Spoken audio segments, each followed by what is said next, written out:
అబద్ధాల మీద కూడా రాజకీయాలు చేయవచ్చు, అబద్ధాలు ఆడి గెలవచ్చు, అబద్ధాలని మెయిన్ మీడియాలోనే కాకుండా సోషల్ మీడియాలో కూడా విస్తారంగా తిప్పవచ్చు. అదే అని రుజువు చేశారు చంద్రబాబు గారు కానీ పవన్ కళ్యాణ్ గారు. నేను ఇప్పుడే వాళ్ళిద్దరూ మాట్లాడిన వీడియో చూశాను. ఈయనేమో కొలంబియా నుంచి హెరాయిన్ వచ్చేసింది 25,000 కిలోలనేమో పవన్ కళ్యాణ్ గారు చెప్పారు. డ్రైయిస్ట్ పేరుతో డ్రగ్స్ వచ్చాయనేమో బ్రెజిల్ నుంచి వచ్చాయని చంద్రబాబు గారు చెప్పారు. అంటే దీని అర్థం చంద్రబాబు గారికి విషయం తెలుసు అది డ్రైయిస్ట్ అని. అయితే వాళ్ళకి ఏదో సిబిఐ వాళ్ళకి అనుమానం వచ్చింది, ఏదో వాళ్ళు వెరిఫికేషన్కి తీసుకున్నారు. వెంటనే వీళ్ళు అదంతా జగన్కి అంటగట్టి విస్తారంగా ప్రచారం చేశారు. విశేషం ఏంటంటే ఆ కంపెనీ తెలుగుదేశానికి సంబంధించిన వాళ్ళదనేది చెప్పారు అప్పట్లో. పురంధేశ్వరి గారు లేదా తెలుగుదేశానికి సంబంధించిన వాళ్ళది. అయితే అప్పుడు ఈనాడు వాళ్ళు ఏం రాశారు, ఆ కంపెనీ ఓనర్ని వదిలేసి కంపెనీ ఓనర్ సోదరుడు వైసీపీలో ఉన్నాడు ఊళ్ళో అని చెప్పి వైసీపీదని రాశారు. ఏం అర్థం లేదు. నిజంగా ఈనాడు ఆ స్థాయికి దిగజారిపోయిందంటే వాళ్ళు చేసిన తప్పుల్ని కప్పిపుచ్చుకోవడం కోసం వాళ్ళు రాసిన. ఇప్పుడు మార్గదర్శిలో 100 కోట్ల నల్లధనం ఉందని సిఐడి చెప్పింది. అలాగే 1000 కోట్ల డిపాజిట్ చేయకుండానే వసూలు చేసే అధికారం లేకపోయినా చేశారనేది ప్రధానమైన అభియోగం.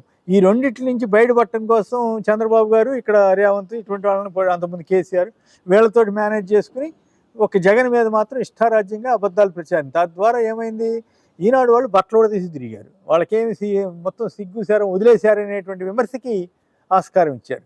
వాళ్ళు కొన్ని విలువలు పాటించాలి.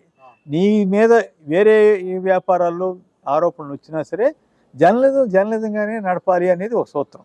నీకు వేరే నీకు నష్టం వచ్చినా కూడా నువ్వు న్యాయంగానే ఉండాలి అనేది ఒక జర్నలిజం ప్రిన్సిపల్స్. మొత్తం వాళ్ళ వ్యాపారాల కోసం అడ్డగోలుగా వార్తలు రాసేయటం ఇది ఒకటే కాదు, విశాఖపట్నందే కాదు టైటిలింగ్ యాక్ట్ అని. అసలు మీరు గత 5 ఏళ్లుగా ఈనాడు వాళ్ళు ఆంధ్రజ్యోతి అంటే వదిలేసేద్దాం, ఇక ఆయనకి పెద్ద మనం ఇటువంటి అసలు పట్టించుకోకర్లే. రామోజీరావు నీతులు ఎక్కువ చెప్పాడు కాబట్టి మా బొట్టాళ్ళు అయితే మాకు నాతోటే స్వయంగా అన్న సందర్భాలు ఉన్నాయి. నువ్వు నిజమైతే రాయకుండా వదిలిపెట్టొద్దు, అది అబద్ధం అయితే రాయొద్దు అని నాతోటి స్వయంగా చెప్పాడని నేను అనేక సార్లు చెప్పాను.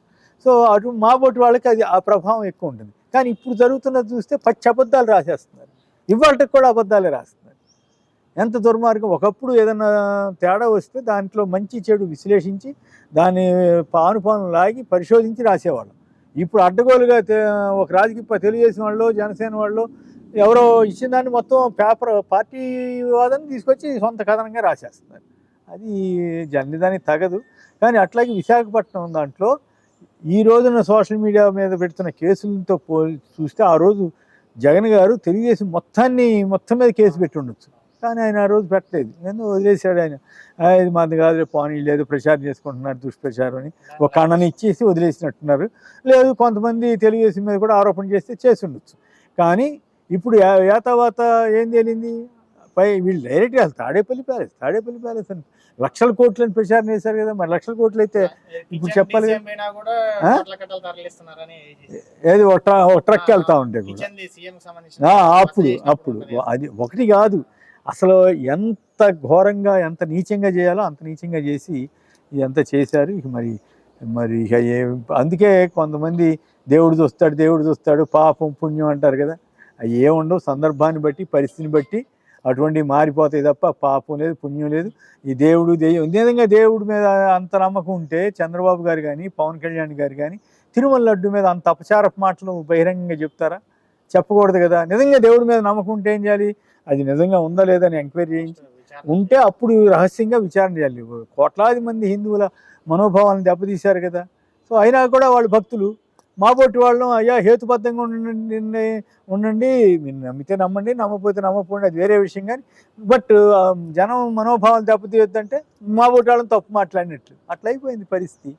సో అబద్ధాలు ఆడి రాజకీయాలు చేయొచ్చు, అబద్ధాలు అసత్యాలు చెప్పి జనాన్ని మోసం చేయొచ్చు, మాయ చేయొచ్చు అనటానికి గత 5 ఏళ్లలో జరిగినటువంటి విపరీతమైనటువంటి అబద్ధాల ప్రచారం జగన్ మీద వైసీపీ మీద అని చెప్పడానికి ఈ విశాఖపట్నం ఒక పెద్ద ఎగ్జాంపుల్ అని చెప్పాలి.